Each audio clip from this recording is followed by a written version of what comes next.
2024 SPM தேர்வில் 10A மற்றும் அதற்கும் மேல் மதிப்பெண் பெற்ற அனைத்து மாணவர்களுக்கும் மெட்ரிகுலேஷன் இடங்கள் வழங்கப்படும் என்று கல்வி அமைச்சு தெரிவித்துள்ளது. இனம் அல்லது மத பின்னணியை பொருட்படுத்தாமல் 10A அல்லது அதற்கும் மேல் பெற்றவர்களுக்கு உத்தரவாதமான இடங்கள் வழங்கப்படும் என்று அமைச்சரவை நேற்று முடிவு செய்துள்ளதாக கல்வி அமைச்சு தெரிவித்துள்ளது.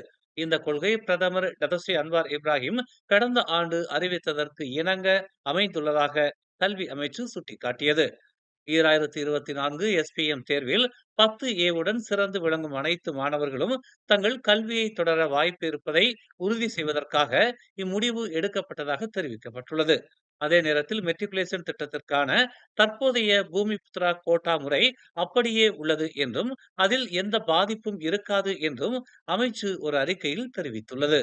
மேலும் செய்திகளை தெரிந்து கொள்ள தமிழ் மலர் நாளிதழை பாருங்கள். உடனுக்குடன் செய்திகளை தெரிந்து கொள்ள தமிழ் மலர் இணையதளம், தமிழ் மலர் செயலி மற்றும் மலர் டிவி யூடியூப் சேனலை வலம் வாருங்கள். எங்களோடு இணைந்திருக்க மலர் டிவியை பதிவு செய்து கொள்ளுங்கள். உறவுகள் மகிழ்ந்திட விருப்பம் மற்றும் பகிர்வு சேவையை சொடுக்கிடுங்கள்.